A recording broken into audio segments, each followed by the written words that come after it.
Bonsoir, bienvenue sur la libre antenne. Lundi, mercredi, vendredi sur metatv.org de 21h à minuit, c'est la saison 3. Et comme d'hab, grand bonjour à la régie, grand bonjour aux modérateurs, grand bonjour aux métanautes. Et ce soir, avec nous, on accueille Claire Sébrac. Bonsoir Claire. Bonsoir à toi et bonsoir à tout le monde. Eh bien Claire, alors... Déjà, on avait déjà reçu ici pour une émission sur les vaccins, qui était une émission d'ailleurs qui a été beaucoup regardée, commentée. Et aujourd'hui, on t'accueille pour ton nouvel ouvrage, La guerre secrète contre les peuples.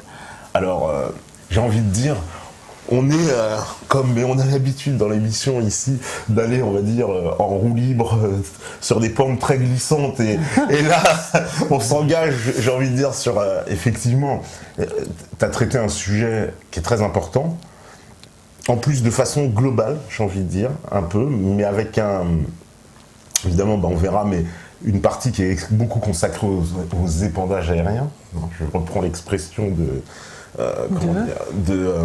Claire Henrion, qui était venue ici, et quand elle me disait donc justement de ne pas parler de chemtrail et de parler d'épandage aérien pour fixer tout de suite le débat, effectivement. Donc, le nom usuel est chemtrail, évidemment, mais on parlera d'épandage aérien. Chemtrail, c'est chemical trace, donc c'est la trace. C'est la trace, voilà. C'est la trace des épandages. Donc les fameux chemtrails, un sujet, alors j'ai envie de dire très important en préambule, parce que c'est un sujet qui pose polémique auprès de beaucoup de gens. Moi, j'en parle souvent, les chemtrails. On me dit, oh, mais les chemtrails, c'est presque j'ai presque envie de dire le paroxysme du complotisme, quoi. On voyait des nuages partout, etc. Or, c'est un vrai sujet, puisque, comme tu le démontres dans le livre, il y a énormément de preuves, finalement. Il y a beaucoup de choses sur la table. Il y a des brevets, il y a des comment on appelle ça, des documents de l'ONU qui prouvent qu'il y a des épandages aériens qui ont été faits, des tests qui ont été pratiqués sur des populations. Donc tu ramènes les preuves de tout ça. Et donc... c'est-à-dire, moi, je suis assez cartésienne. Alors, tant que j'ai pas les preuves, si tu veux, je suis un peu comme tout le monde. Je tire un fil et puis je regarde. Moi aussi, je regardais le ciel et je me disais, c'est quand même pas normal. C'est quand même, il y a des choses dans le ciel qui sont pas normales. De là à penser vraiment que c'était des épandages, je suis comme beaucoup de gens. Je me disais, c'est quand même énorme. Mais en fait, effectivement, quand on regarde, quand on commence à regarder et qu'on fait une vraie enquête, on s'aperçoit que les preuves s'accumulent. Donc il y a un moment où ce qu'on voit dans le ciel rejoint ce qu'on voit sur les papiers de la NASA, de la NSA, de l'armée américaine, sur les documents déclassifiés, sur les brevets déposés. Les brevets déposés, alors ça c'est important parce que c'est vrai que c'est des aspects, on va dire, qui ont très peu été, je trouve, mis en lumière, le fait qu'il existe des brevets pour ces fameux épandages avec tout un tas de produits qui ont été déposés depuis des dizaines d'années. Oui, voilà, puis en plus, c'est pas un brevet. Oui, c'est pas un brevet. C'est-à-dire que quand on regarde depuis 1950, il y a eu peut-être, je sais pas, 300 ou 400 brevets déposés pour affiner la technique et on peut suivre d'une année à l'autre comment la technique est affinée pour faire des épandages, pour que ça se voit pas parce que les tuyaux vont être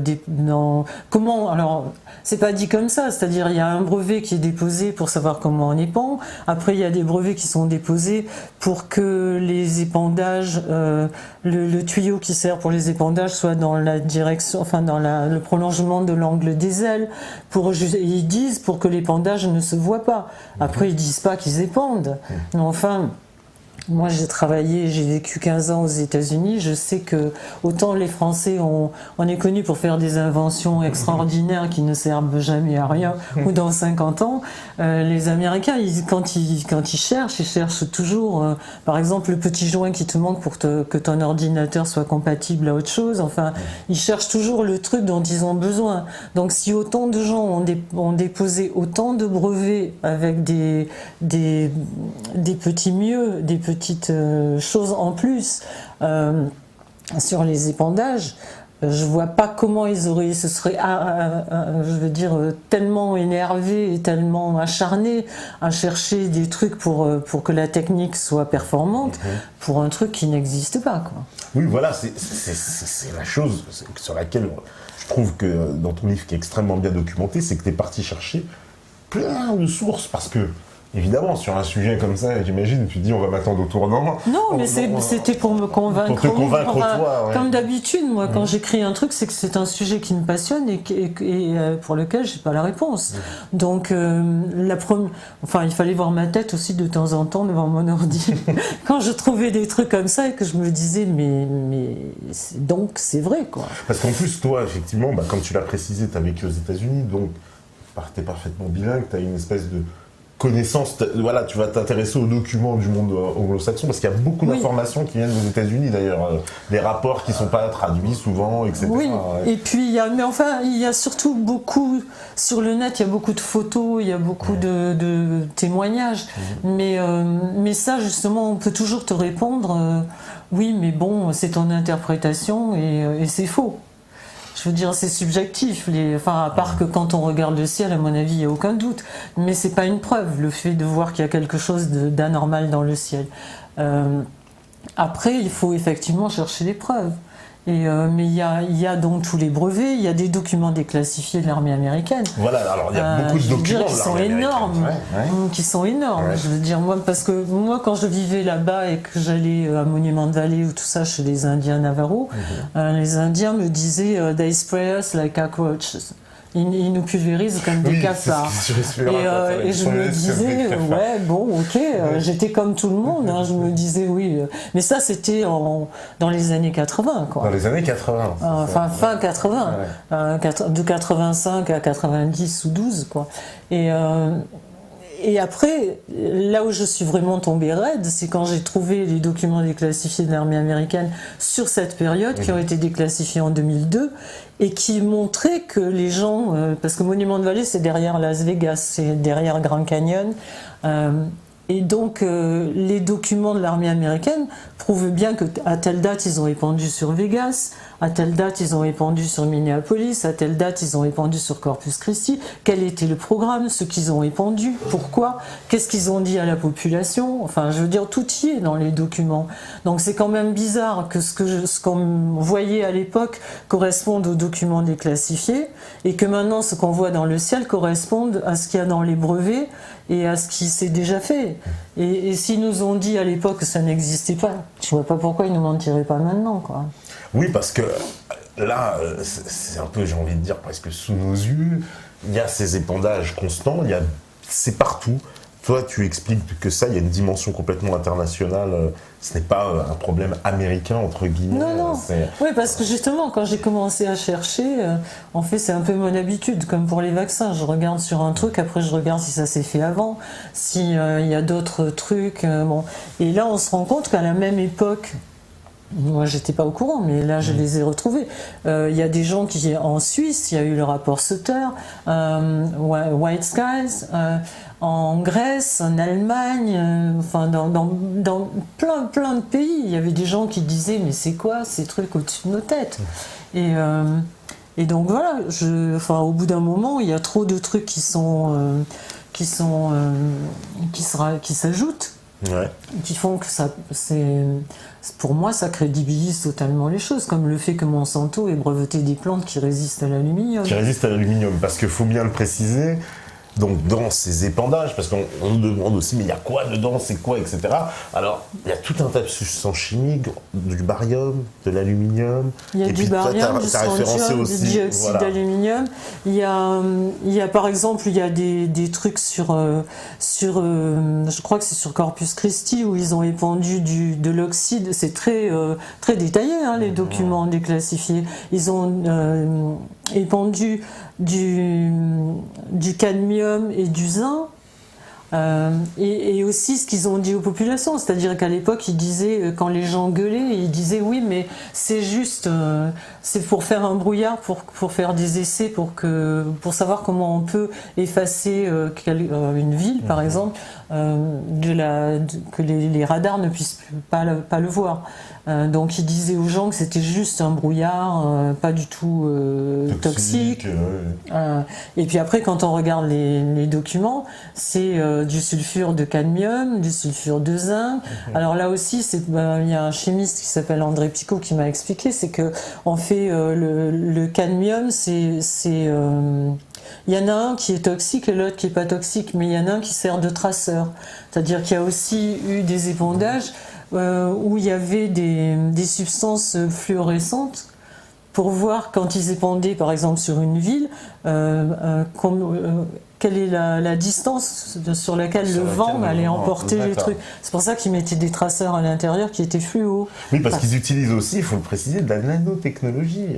Alors oui, il y a ça aussi. C'est inquiétant ça, parce que j'ai l'impression que c'est en plus un domaine un peu secret, puisque c'est très récent finalement. Alors on sait qu'il y en a, mais c'est quoi l'objectif? C'est quoi? Parce que ces nanoparticules, apparemment, pénètrent le corps, elles vont s'installer dans le corps. Alors ça, en fait, il y a le problème des épandages qui sont une chose.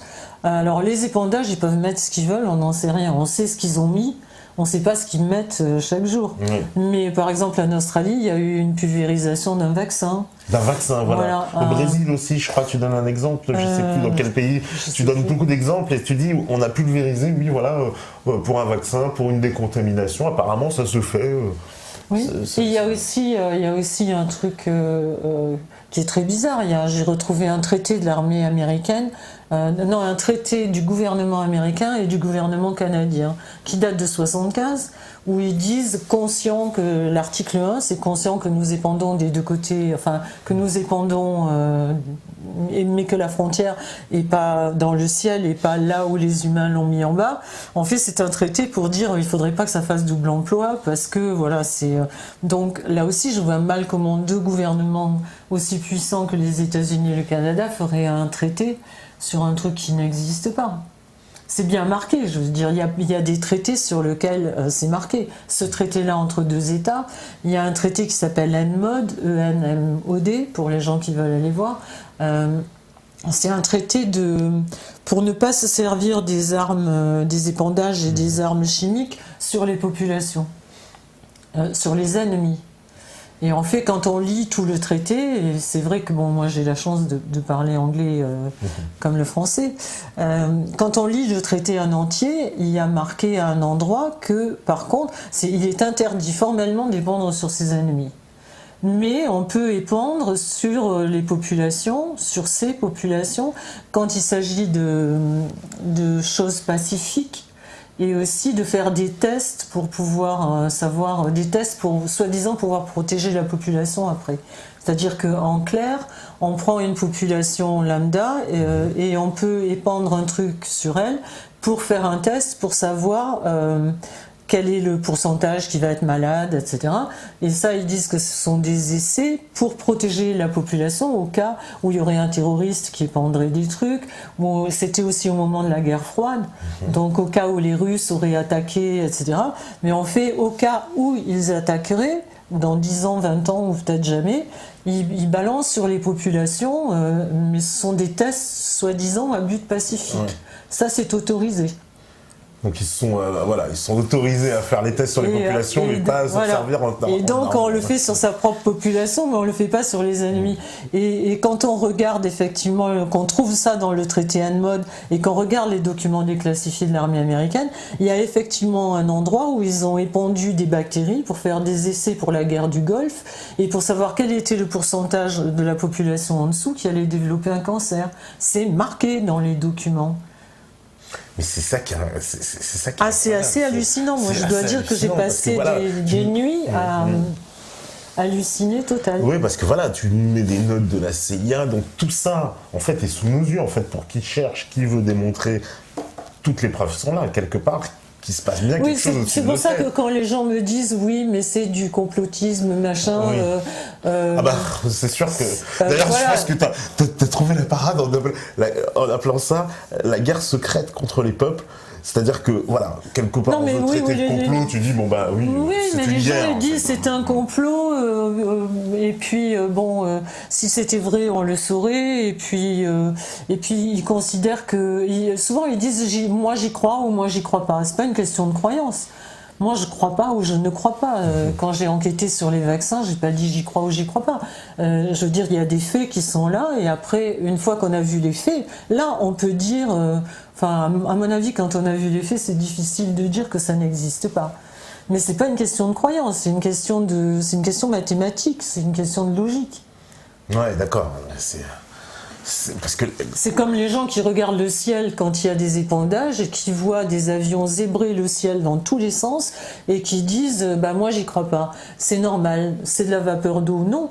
Enfin, voilà, parce que c'est le grand argument évidemment des détracteurs de cette thèse justement des chemtrails qui disent mais les avions produisent de la vapeur d'eau. Or ça s'appelle les contrails, on va dire. Oui. Donc ce sont des traînées de condensation en fait, phénomène tout à fait naturel, j'ai envie de dire, hein. C'est la chaleur du réacteur qui fait un phénomène de condensation. Oui, avec la température, avec la différence de température.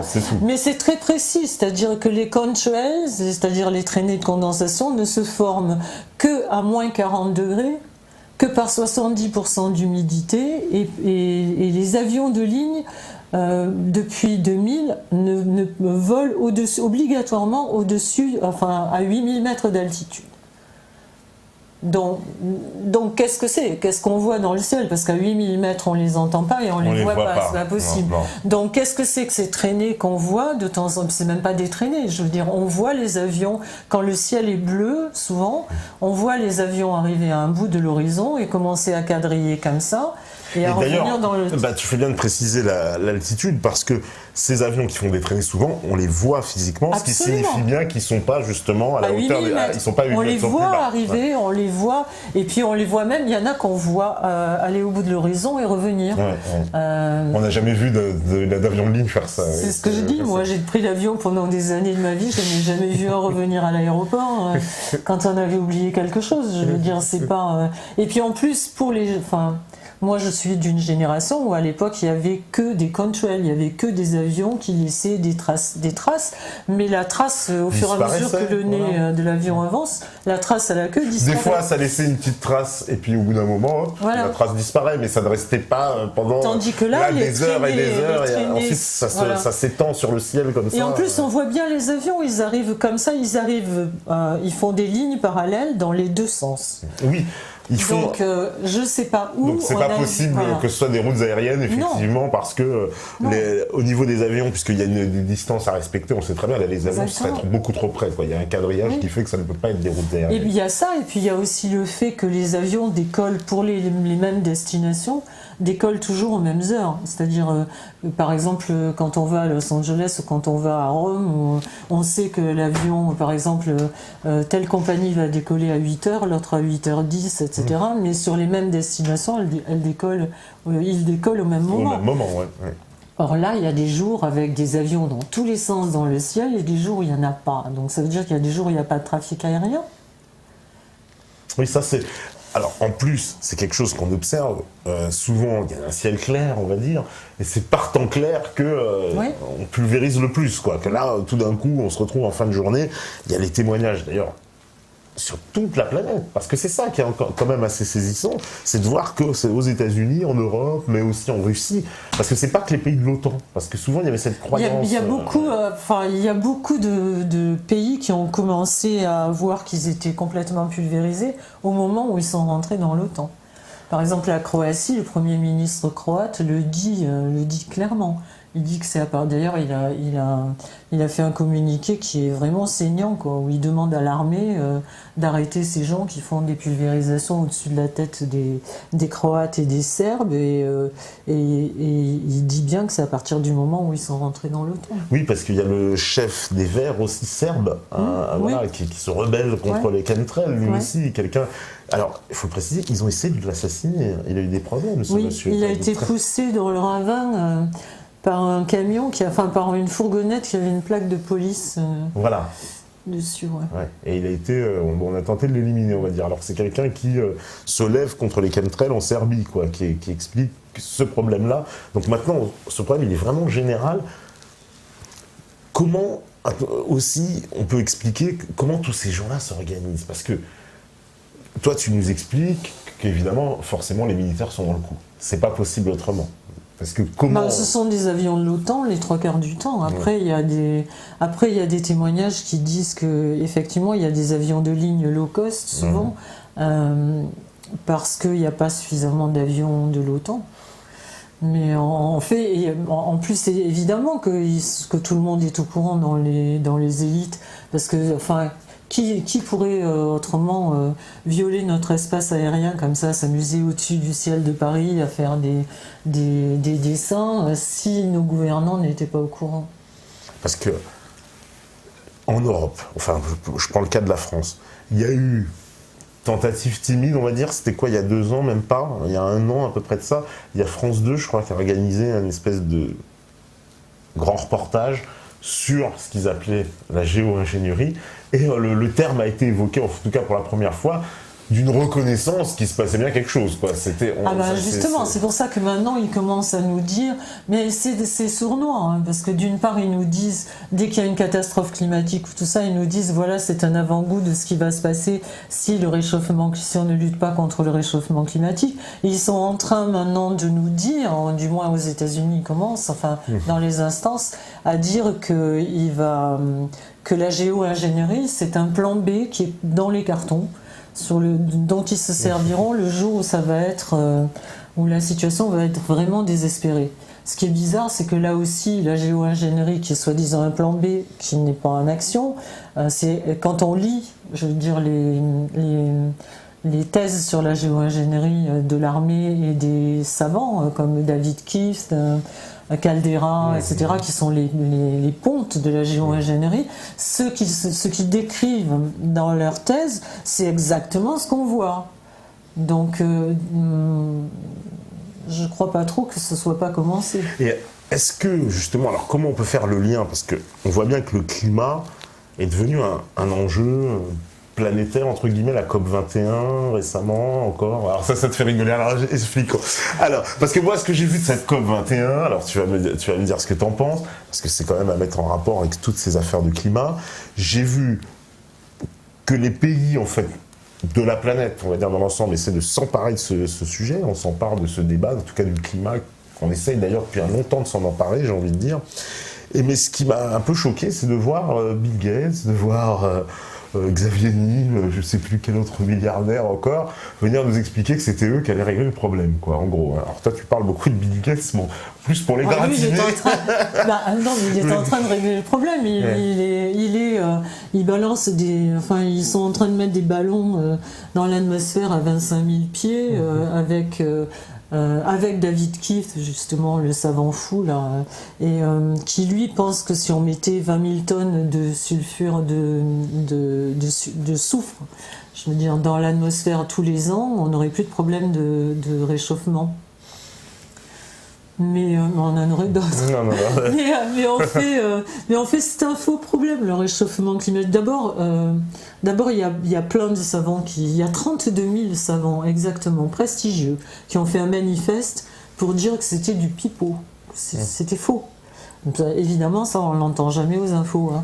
Mais en dehors de ça, je veux dire, le problème, ça tient pas debout, parce que quand on lit la patente Welbach, qui est la patente dont ils se servent pour les épandages, effectivement aussi dans la patente à la fin, il y a marqué que plus on épand, plus il faut épandre. C'est-à-dire, c'est à perpétuité, parce que plus on épand, plus on crée le réchauffement. Et plus on crée le réchauffement, plus il faut épandre pour, soi-disant, contenir le réchauffement. C'est-à-dire, c'est pas le réchauffement, à mon avis, hein, c'est la conclusion à laquelle je suis arrivée. Je pense que l'armée, après on en parlera avec le système EARP, etc., balance des faisceaux d'ondes énormes dans l'atmosphère. Et ça, c'est ça qui troue l'ionosphère. Et on fait comme quand les trous dans l'ionosphère. Les fameux trous dans la couche d'ozone, ce qu'on nous explique. L'ionosphère, c'est ce qui nous protège des rayons UVB. C'est ce qui nous protège des rayons, comment on dit, solaire, enfin voilà, pas du soleil, du rayonnement solaire. Du rayonnement solaire. D'accord, c'est la partie haute de l'atmosphère, on va dire, l'ionosphère. Hein. Donc comme il trouve cette couche en envoyant des ondes pas possibles dedans, je pense qu'il faut qu'il colmate, parce que sinon effectivement on va crever. Mais c'est pas nos voitures diesel et c'est pas les vaches qui pètent qui sont en train de trouver la couche d'ozone, il faut arrêter. Quand on regarde les chiffres de l'armée américaine juste en temps de routine et qu'on voit ce qu'ils balancent et ce qu'ils dépensent comme carburant, c'est-à-dire que le carburant, le fuel qu'ils envoient dans l'atmosphère pendant Je veux dire, pendant juste les années de routine, ça n'a aucune comparaison avec les quelques petites voitures diesel, enfin les quelques... Évidemment, il ne faut pas polluer la planète, et moins on la pollue, mieux c'est. Mais tout est faux, rien ne tient debout. C'est comme le carbone.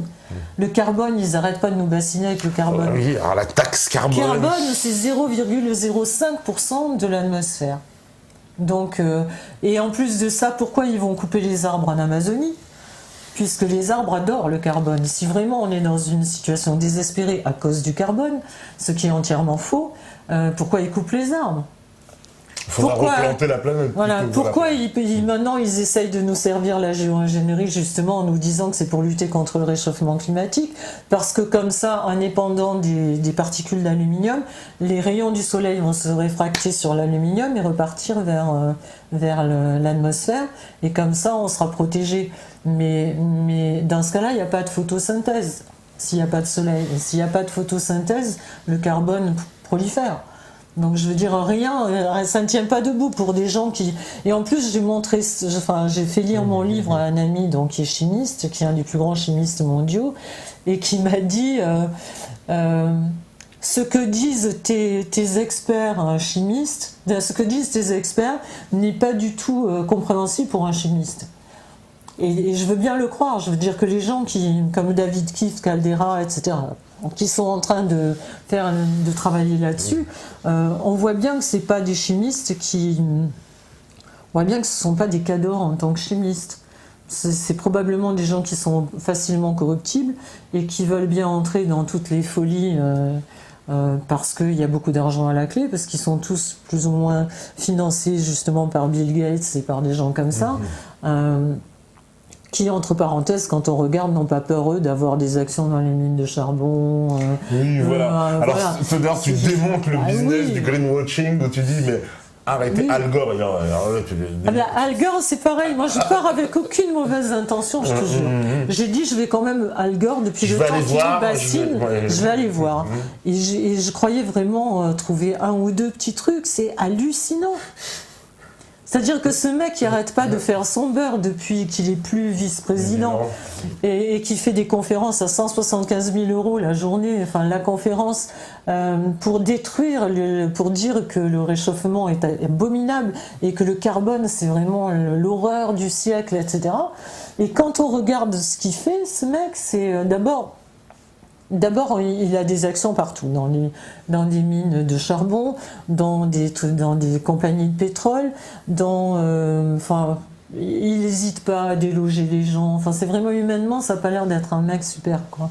Mais en plus de ça, il a monté la première bourse au carbone. Oui, la bourse au carbone. Ça, c'est quand même extraordinaire. Alors... Et quand on lit, parce que moi, j'étais novice comme tout le monde quand je prends un truc.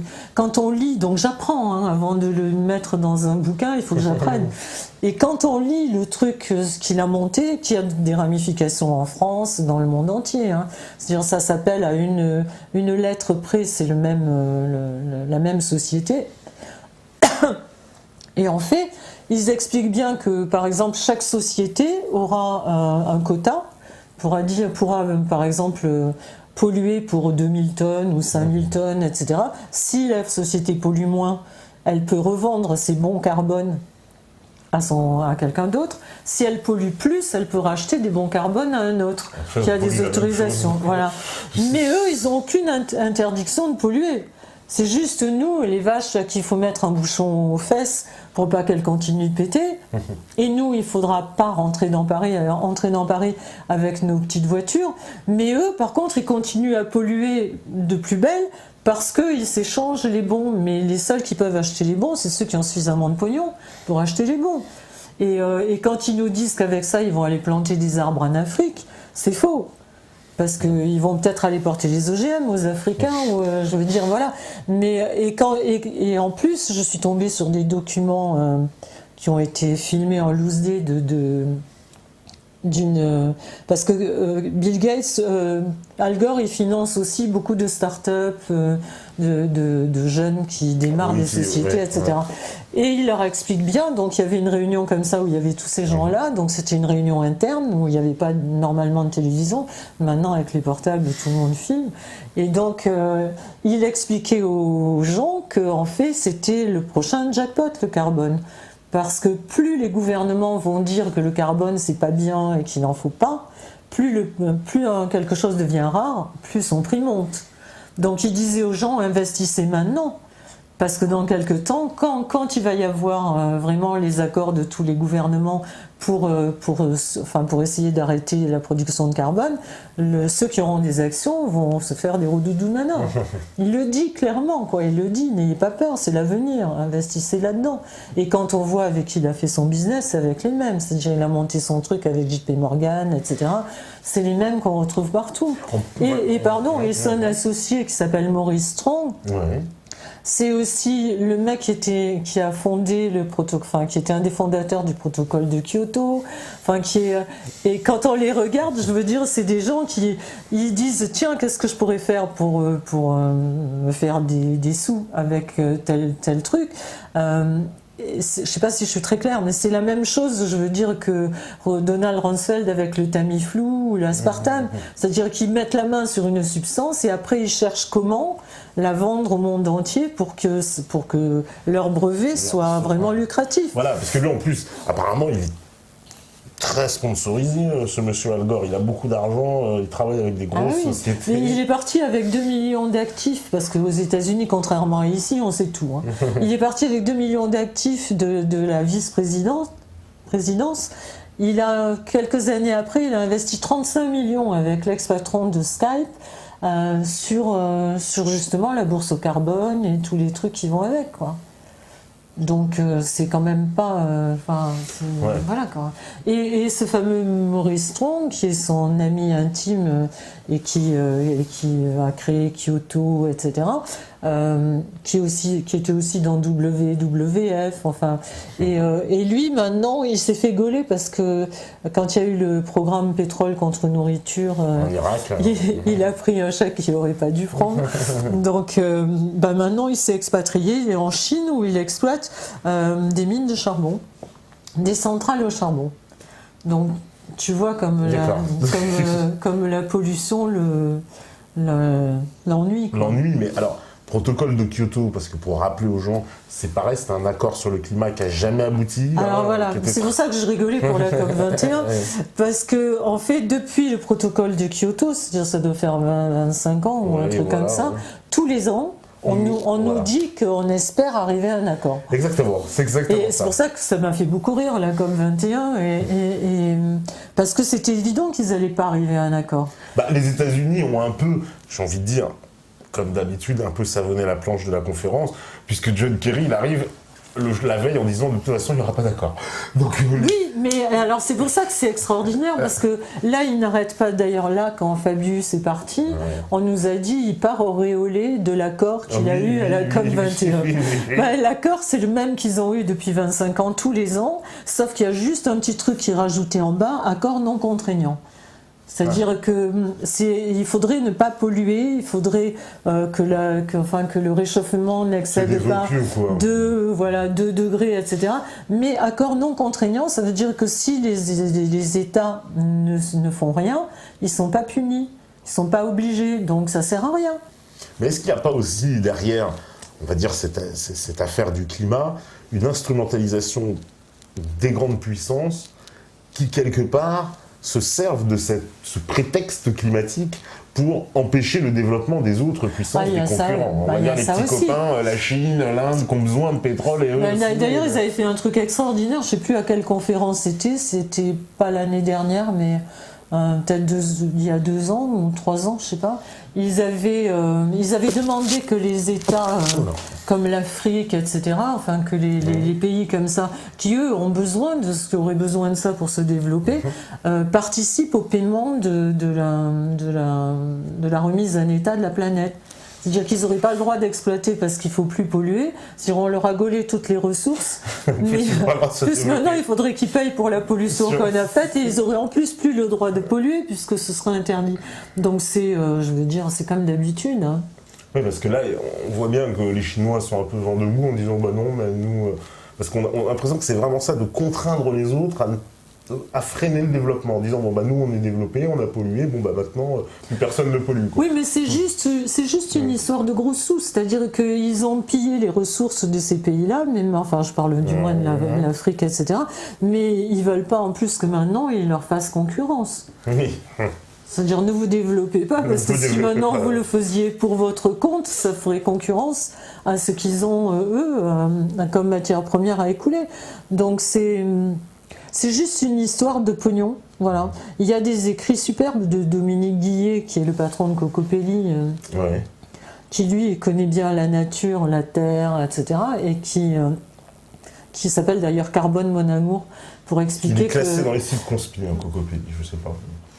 Oui, bah il est dans des listes, il apparaît à nos côtés. Mais le problème, c'est que on vit une époque où dès qu'on dit un fait scientifique, si ça va pas vers la pensée qu'on nous ordonne d'avoir, on est complotiste immédiatement. Après, on est... alors, je sais pas si c'est dans l'ordre, mais on est fasciste, antisémite, islamophobe, homophobe, ce qui n'a rien à voir, mais bon, c'est comme ça. Ouais, parce que le pauvre Cocopelli, pour rappeler, donc c'est une association qui sauve les semences anciennes, mais qui emmerde dedans beaucoup de monde. Voilà, et ils ont on va dire, un certain nombre de procès des grandes sociétés de l'agroalimentaire et aussi politiques, parce que visiblement ils ont l'Union européenne sur le dos, l'État français, enfin ils ont beaucoup de gens qui... c'est la même clique, hein. C'est la même clique. Mais là, Cocopelli, ils vont encore les avoir sur le dos, parce que le grand... Alors il y a deux jackpots là, c'est le carbone, évidemment, avec la bourse au carbone. Et l'autre jackpot, c'est toutes les semences qui, soi-disant... Alors, dans les brevets de Monsanto, il y a marqué « résistante à l'aluminium ». C'est vraiment marqué. Parce que je l'ai, le brevet, je les ai lus. Je les ai vus, quoi. Mais il y a aussi... il y a trois... Enfin, en fait, il y a Monsanto, il y a Syngenta, Bayer, bon, ceux qu'on connaît, hein, les grands chimistes semenciers. Et il y a aussi une compagnie qui est basée en Israël. Et en fait, ils ont déposé des milliers et des milliers de patentes pour des semences qui résistent aux conditions climatiques. Déjà, c'est extraordinaire parce qu'il faudrait savoir ce que ça va être les conditions climatiques. Parce que je ne crois pas qu'un réchauffement de 0,5 degré fasse crever les poireaux. Sinon, ça se saurait, quoi. Donc voilà, mais c'est juste le prochain jackpot, c'est-à-dire que, indépendant de l'aluminium, les 3/4 des jardins potagers qui ne sont pas couverts et qu'on ne va pas arroser avec de l'eau pure, ça va crever. Donc ces gens-là vont avoir la main mise sur notre indépendance alimentaire. C'est-à-dire qu'ils vont pouvoir, de la même façon que Monsanto avait vendu les semences hybrides qui contenaient le Roundup, et donc qui faisait que les semences, tout ce qui était autour était détruit, que la seule plante qui poussait, c'était celle qui contenait le pesticide. Et on voit bien ce que ça a fait, hein, puisque maintenant les terres sont complètement appauvries, enfin je veux dire... L'état de la planète est vraiment catastrophique. Il faut parler avec Claude et Lydia Bourguignon, avec Dominique Guillet, avec tous ces gens-là qui vous diront dans quel état est la Terre maintenant. Et donc ils savent très bien que s'ils continuent à polluer la Terre comme ils le font, il n'y aura plus d'insectes comme les abeilles pour polliniser. La Terre est dans un état lamentable, il n'y a plus rien qui pousse. Et en plus, ils balancent de l'aluminium sur nous. Donc c'est sûr que les seules semences qui vont pousser vont être les semences résistantes à l'aluminium. Mais il y a une espèce de, quand même, j'ai presque envie de dire, de folie meurtrière, puisque ces gens qui balancent, on va dire, ces épandages, eux-mêmes, ça leur retombe dessus. Enfin, non. Mais ça, c'est la question que tout le monde dit. Mais... Ah bah oui, c'est une question. Mais bien sûr. Les mecs aussi se balancent. Mais bien sûr, je veux dire, mais sauf qu'il faut comprendre une chose, c'est que ces gens-là ne sont pas comme nous, ils sont pas dans l'optique de sauver la planète. Et ils ne sont pas dans l'optique de se protéger d'un truc qu'ils pensent être bien. C'est-à-dire que l'appât du gain, c'est comme si tu dis à un pédophile, c'est pas bien d'aller violer les enfants. Entre le fait qu'il l'entende bien que c'est pas bien et qu'il n'a pas envie de le faire, et la pulsion de le faire, il va quand même le faire. Et ces gens-là sont des gens qui sont qui ne voient que le fric, et il faut bien le dire aussi, il y a quand même un côté un peu le fait qu'ils se prennent pour Dieu. Ils considèrent que la création c'est de la merde et que ils pensent pas que ce soit une mauvaise chose pour la planète. Tu comprends? C'est ça le problème. Eux, ils pensent que s'ils polluent avec telle substance, de toute façon, ils vont pas lier ça avec une autre substance chimique. Pas grave pour eux. Hein. Il y a des écrits, je veux dire, du vice-président de Monsanto, etc., qui dit ben c'est pas grave. Où est le problème? On inventera autre chose. Mais quelque part, je pense que c'est des gens qui sont, il faut le dire, quoi, à un moment donné, qui sont sataniques, quoi, qui pensent que la création telle qu'elle est, c'est rien du tout, et qui pensent que eux vont. D'ailleurs, je veux dire, il y a un mec qui s'appelle Kurzweil aussi, qui est le pape du transhumanisme, Le transhumanisme, bien sûr. et qui dit. Il y a un journaliste qui lui dit est-ce que Dieu existe? Il dit pas encore. Voilà, il pense que pour lui, il pense que quand l'homme va fusionner avec la machine complètement, et évidemment c'est pas eux qui ont l'intention de l'appliquer, hein, mais dans une certaine mesure, si, il pense qu'en étant connecté à un ordinateur, et si l'ordinateur peut télécharger le cerveau et inversement, il pense que s'ils ont par exemple le foie malade, ils vont donner l'ordre à l'ordinateur de réparer le foie et que l'ordinateur sera capable de le faire. Donc à plus ou moins longue échéance, ils pensent qu'ils vont devenir peut-être pas immortels, mais c'est le vieux rêve qui revient, de dire qu'ils vont peut-être vivre 200, 300, 400 ans. Ah oui, parce mais ils le croient vraiment, c'est-à-dire qu'il faut aller voir la tête, faut aller voir les vidéos de ces gens-là et comment ils parlent. C'est-à-dire qu'ils sont complètement possédés par leur truc et ils pensent que l'avenir c'est ça. Et puis il y a beaucoup d'argent à la clé aussi, hein, je veux dire, c'est des gens qui touchent de partout. Parce que le grand problème de cette, on va dire, d'aller vers ce transhumanisme, presque inévitablement, c'est qu'au bout, il y aura quoi? Un contrôle des naissances? C'est ça le but recherché? C'est-à-dire un contrôle total des naissances? Parce qu'une fois qu'on va mettre on voit bien où on est là, on voit bien où on en est. D'un côté, c'est pour ça que moi j'essaye toujours de faire des livres où il y a une analyse et toutes les preuves accumulées, mais après quand on les met, le problème de notre société c'est que on apprend un truc un jour, un autre truc le lendemain et qu'on fait jamais le rapprochement entre tout ça. Et en fait, quand on regarde ce qui se passe, quand on met tout bout à bout, c'est peut-être le plus dur, mais c'est ce qui est vraiment révélateur. On se rend compte que d'un côté, les pesticides, les ondes, etc. rendent les gens complètement stériles.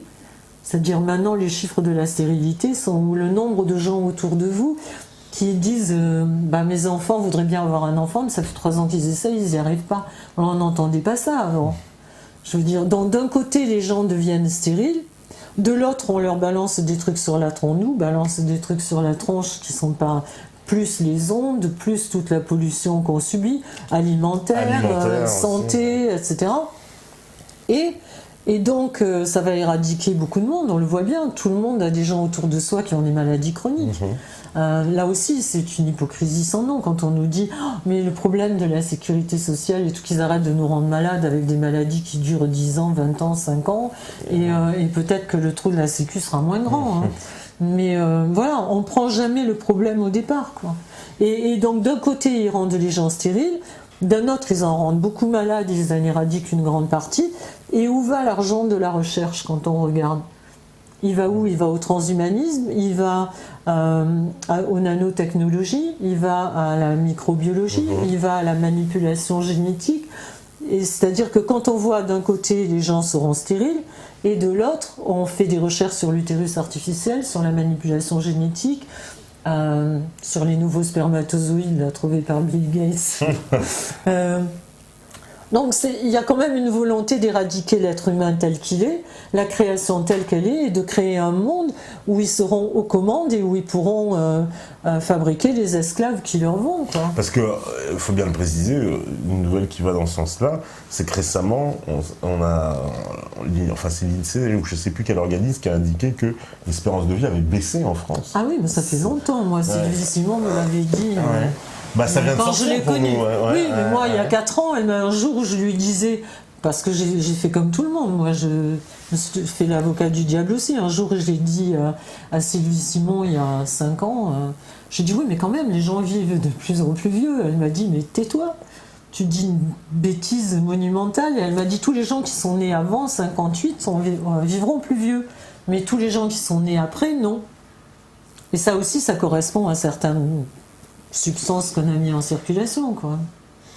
Parce que ça, on va dire, il y a une conjugaison de choses, donc les chemtrails, l'alimentaire, la médecine, où on se dit, bah, on est presque cerné partout. Mais on voit quoi. bien de toute façon qu'ils nous racontent des cracks, parce que, par exemple, on prend l'Europe, etc. On nous dit, mais si on sort de l'Europe, ça va être une catastrophe. Ouais. Regardez ce que l'Europe a apporté. Alors, ok. Il y a encore 10 ans, on disait aux paysans, oui, mais d'accord, alors par exemple, vous pouvez pas vendre le porc plus cher parce que tel pays fait du porc et c'est moins cher. Donc, les légumes, on nous disait, oui, mais d'accord, vous vendez les choux 2 centimes, mais l'Espagne, eux, vendent des tomates ou machin plus cher, etc. Donc, en fait, on avait l'impression que pour faire l'Europe, il fallait que tel pays souffre sur un sujet et que l'autre faisait ses choux gras dessus, et inversement. On aurait pu arriver à un certain équilibre. Sauf que là, quand on regarde, on se rend compte que tous les pays sont dans la merde. Tous. Tous. Et dans tous les domaines. C'est-à-dire, il n'y a pas... Par exemple, l'agriculture pourrait bien marcher, l'élevage pourrait être en bas. Non, l'élevage ne marche pas, l'agriculture ne marche pas, l'éducation ne marche pas, les hôpitaux ne marchent pas. La santé, il y a de plus en plus de... Je veux dire, quand on s'est vu que j'étais venue pour... le complot mondial contre la santé, on me disait pareil, que j'étais une conspirationniste, etc. Moralité, depuis 5 ans, la plupart des trucs que j'avais énoncés dans le bouquin sont sortis au grand jour. Et puis surtout, depuis, il y a eu beaucoup, alors il faut bien le dire en plus d'ailleurs, cette idée des vaccins a tellement avancé dans l'opinion que ça en est venu dans le débat public, et la question a été posée, à savoir, est-ce que accepter un vaccin était constitutionnel ou pas? Est-ce que c'était du ressort justement de la décision de l'individu, ou alors c'était quelque chose d'imposé? Et je crois que le Conseil constitutionnel a répondu que c'était une... Imposé. Imposé. Alors là, c'est pareil, il suffit d'avoir un minimum de logique, quoi.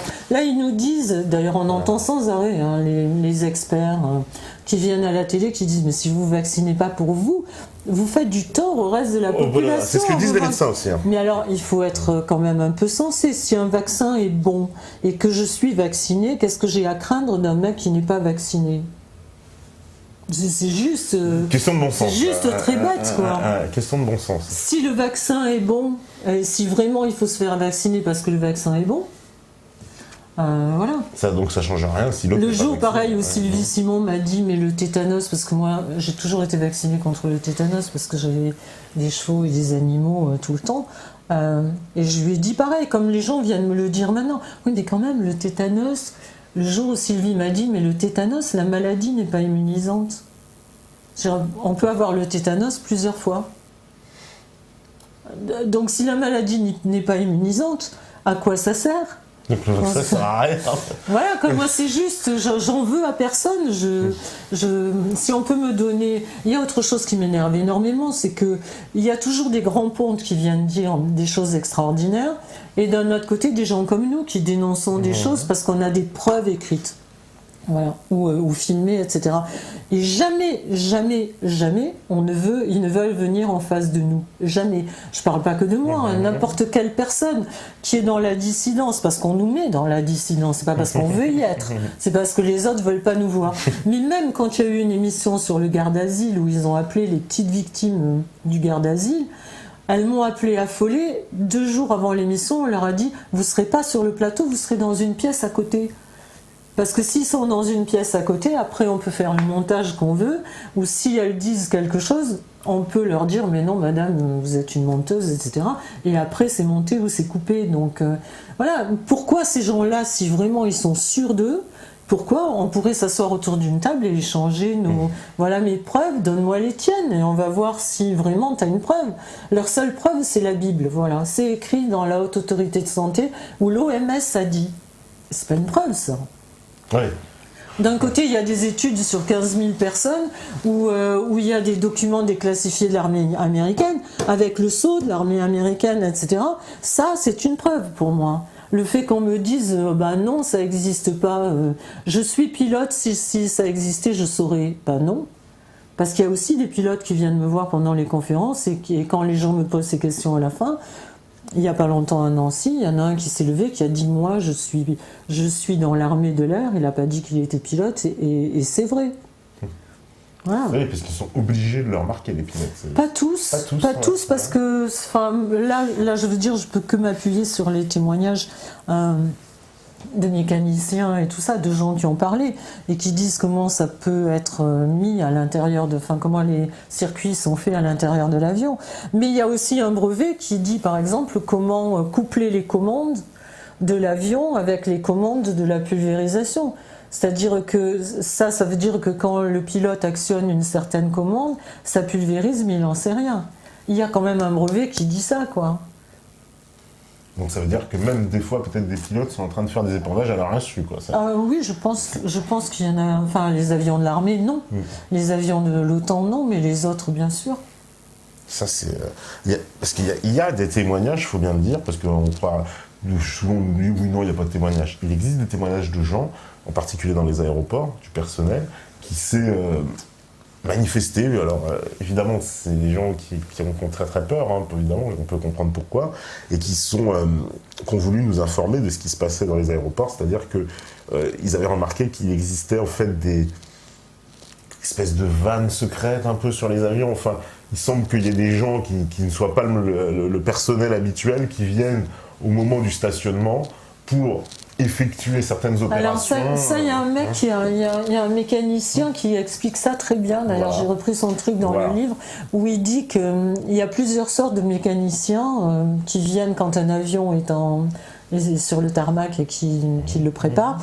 Il y a plusieurs sortes de mécaniciens. Il y a des mécaniciens A, B, C. Il y en a qui s'occupent des moteurs, il y en a qui s'occupent des circuits électriques, il y en a qui s'occupent... Et la dernière caste, comme en Inde, c'est ceux qui s'occupent des eaux usées. Oui.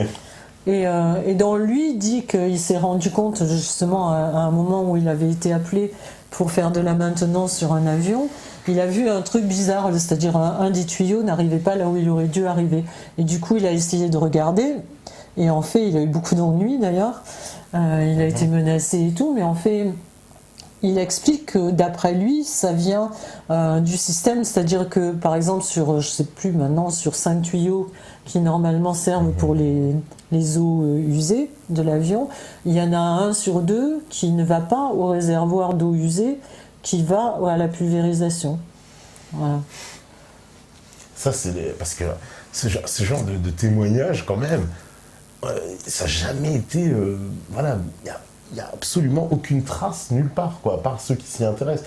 Il y a eu très peu, finalement, de visibilité sur cette problématique des chemtrails. C'est-à-dire que...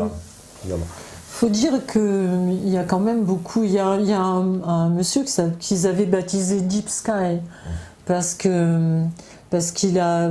Enfin, c'était un type qui avait un haut poste dans l'armée américaine et qui a donné beaucoup de documents à un journaliste qui s'appelle William Thomas et Bob Fritakis, qui étaient 2 journalistes qui ont fait beaucoup d'enquêtes justement sur Vegas, etc. Et il a fourni beaucoup de photos, beaucoup de renseignements sur les trucs à l'intérieur des systèmes d'épandage, etc. Et puis il est mort, quoi. Il s'est suicidé bêtement dans son garage. Et voilà, il y a eu beaucoup. Il y a eu Ted Gunderson, qui était le patron de FBI à Los Angeles, qui est le monsieur qui était en charge de l'enquête sur la mort de Kennedy, la mort de Marilyn Monroe, et qui a passé toute ça. Là, il était à la retraite et ça fait 10 ans qu'il enquêtait sur les réseaux de pédocriminalité, etc. Et qui avait fait un truc pareil. Lui aussi, il a dit je sais d'où viennent les avions, ils partent de tel aéroport, etc. Ce sont des avions militaires KC-135, etc. Et lui aussi, il est mort, quoi. Donc, Ils meurent tous un peu bizarrement à chaque fois. Cette affaire des chemtrails. Alors, juste un petit mot, en France, il y a des associations qui sont emparées du sujet. Il y a la CEPICA. ouais, il y a Ciel Voilé, il y a la CEPICA, il y a Actu Chemtrails. Ouais. Donc Ouais. c'est quelque chose qui est en train de... On va dire quand même, il y a une prise de conscience qui est en train de se faire un peu sur cette problématique. Bah, alors là, par exemple, je suis allée faire des conférences à Avignon et à Nice. Et comme tout marche bien en France en ce moment, quand on m'a amené à la gare d'Avignon pour aller à Nice, le train était parti. Mais en fait, on est arrivé à 10h01 et le train devait partir à 10h14. Et donc on a dit, mais pourquoi le train c'est juste une aparté, ça pourrait. Ouais. Et on nous a dit, ah, mais il est parti. Alors, on dit, oui, mais pourquoi? Ah ben on a changé les horaires, donc le train est parti à 10h. Voilà, et donc la personne qui organisait la conférence a été obligée de m'amener en voiture d'Avignon à Nice. Et quand je suis arrivée à Nice, j'ai vraiment eu aucun problème à dire aux gens que les chemtrails étaient vrais, parce que tout ce qui était venu en voiture ou en train, c'était hallucinant. Le ciel entre Avignon et Nice était zébré, mais de partout, quoi. Il y avait des trucs extraordinaires, comme les franges qu'il y avait sous les vieux canapés. Là. Ouais. Il y avait des trucs comme ça dans le ciel, il y avait des trucs incroyables. Ça s'amuse beaucoup, donc avec en plus l'effort. Et quand je suis allée à Nancy, il y a un monsieur qui m'a amené un bocal. Pareil, le matin, il avait promené son chien 2 jours avant. Et il a sorti son chien le matin et toute la campagne était recouverte de fils blancs. Oui, de filaments. Alors ça, c'est des choses aussi qu'on a retrouvées souvent, qui sont à mettre en rapport avec les chemtrails. Des matières qu'on retrouve comme ça, qui sont des espèces de polymères, tu nous dis, qui sont des... Oui, bah en fait, il y a des chercheurs dont une femme qui s'appelle Staninger, qui est professeur, hein, qui est entouré de plein d'autres chercheurs, et qui ont ils ont essayé de comparer ces filaments, d'ailleurs les filaments qui sont des résidus de chemtrails et ceux qui sont dans les gens qui développent la maladie des morts-gelons. Ouais. Et ils ont comparé ces fils à la base de données du FBI, aux 900 fibres qui sont dans la base de données du FBI, et il n'y en a aucune qui correspond à ça. C'est-à-dire, c'est soi-disant, enfin c'est un mélange de cellulose, de polymères, de nanoparticules, on ne sait pas trop, quoi. Parce que ça, c'est pareil, cette maladie du morgelon, donc c'est des gens sur qui il apparaît des espèces de fils qui sortent. C'est des plaies. C'est des plaies vraiment dégueulasses, et au milieu des plaies, il y a des fils qui sortent et qui poussent. Alors là, c'est pareil, c'est comme les gens qui ont des effets secondaires des vaccins, on leur dit, moi, c'est des gens qui ont la paranoïa, une certaine paranoïa, qui pensent qu'ils sont envahis par des vers ou des bêtes, et qu'il faut mettre directement dans des instituts pour les maladies mentales. Mais en fait, non, je veux dire, il y a vraiment des gens qui ont des fibres qui poussent, quoi. Ouais. Et ça, ils n'ont pas d'explication, oui, parce que j'ai vu, oui, c'était un peu tordu, on me disait, la médecine nous dit c'est des maladies, oui, voilà, mentales, mais bon, quand ça explique pas qu'on a non, des mais plastiques qui je sortent. pense pas que quelqu'un soit assez malade pour avoir envie d'avoir des... Et puis comment il ferait pousser des fils de leur plaie, quoi. Ça n'a pas de sens. Ouais. Et puis il y a quand même... il y a une société aux États-Unis qui a été fondée, où il y a une association où il y a, je sais plus, 60 000 personnes. Et ils considèrent que c'est qu'une petite partie, parce qu'il n'y a pas forcément des fils qui sortent aussi, mais il y en a beaucoup. Donc, et Staninger dit qu'en fait, c'est pas parce qu'on n'a pas la maladie des morts-gelons. Elle pense que d'après ses études, c'est l'exposition aux nanoparticules qui produit ça. Mais elle dit que quand ça sort comme ça, c'est que le corps rejette les nanos. Mais c'est pas parce qu'on n'a pas la maladie des morts-gelons qu'on n'est pas infesté de nanos. Parce qu'il y en a qui les assimilent. Eh ben, on va faire la petite pause, c'est l'heure, la régie elle est prête, c'est magnifique. Voilà, donc on va boire du thé, espérons qu'il n'y a pas de nanoparticules dans mon thé. Il y en a partout. Il y en a partout, il paraît. Ouais. Donc vous êtes infectés, ça me fait penser à certaines séries télévisées, tout ça. Alors en tout cas, on va faire la pause, on revient juste après, c'est toujours la Libre Antenne, c'est sur Beta TV, c'est la saison 3, à vous la régie.